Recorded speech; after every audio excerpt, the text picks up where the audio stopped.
décrire la forme, la morphologie externe du cœur au sein du médiastin, nous allons maintenant ouvrir les cavités cardiaques pour décrire les structures internes de ces cavités. Cette diapositive va insister sur la structure cavitaire du cœur et nous allons montrer un peu mieux comment le muscle cardiaque se décompose en 4 cavités. Nous allons couper horizontalement le bloc cardiaque, comme ce plan le représente ici, et nous allons observer la partie inférieure de la coupe. Pour faciliter son orientation, avec ce trait épais marron, nous représentons la paroi thoracique antérieure, et nous allons ensuite commencer par décrire les cavités droites, en commençant par l'atrium droit. Lorsque l'on observe l'atrium droit par au-dessus, comme sur cette coupe, on voit au fond de cette cavité l'abouchement de la veine cave inférieure qui est ici symbolisée par ce cercle pointillé.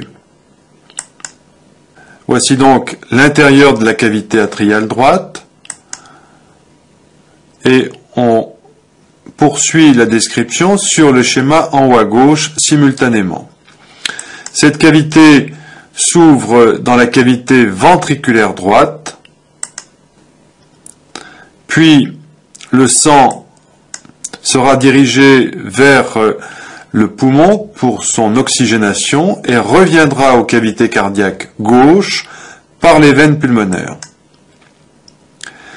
Sur ce plan de coupe, seules les veines pulmonaires inférieures gauche et inférieure droite peuvent être représentées.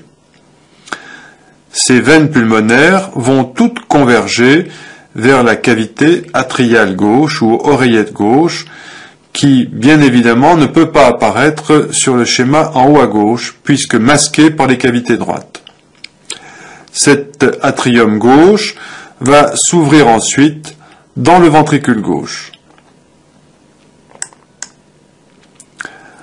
On note la position de l'apex du cœur, qui est donc la pointe du cœur, qui, on le voit un peu mieux sur ce schéma, appartient en fait au ventricule gauche, et c'est donc en fait la pointe du ventricule gauche qui correspond à l'apex cardiaque.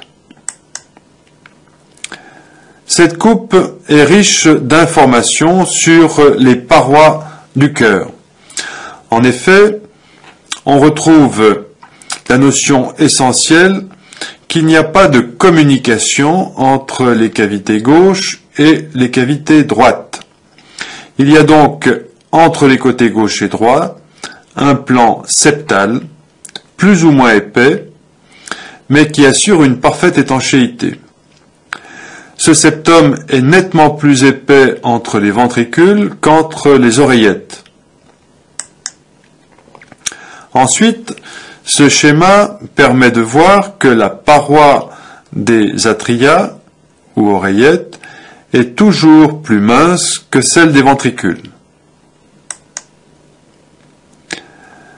Du côté droit, la paroi atriale est en fait en 2 parties, une partie dorsale qui est lisse, une partie plus latérale qui est pectinée.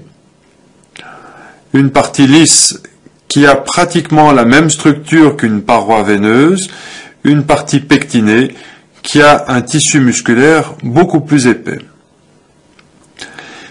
Il n'y a pas la même différence au niveau des parois de l'oreillette gauche. Nous verrons plus loin dans ce cours pour quelles raisons l'oreillette droite est dotée de cette différence de parois entre sa partie dorsale et sa partie latérale.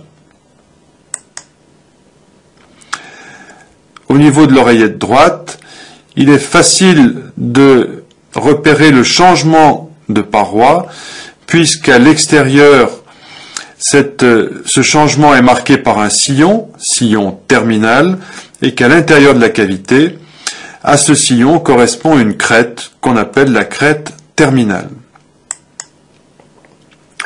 Ce schéma ensuite montre la différence d'épaisseur entre les parois du ventricule gauche et celles du ventricule droit.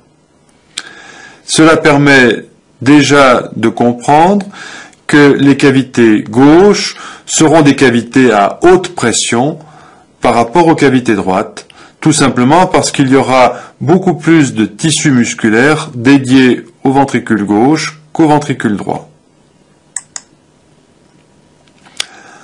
Ensuite, ce schéma montre clairement qu'il y a une communication homolatérale entre chaque atrium et chaque ventricule, mais que cette communication est équipée d'un système de valves.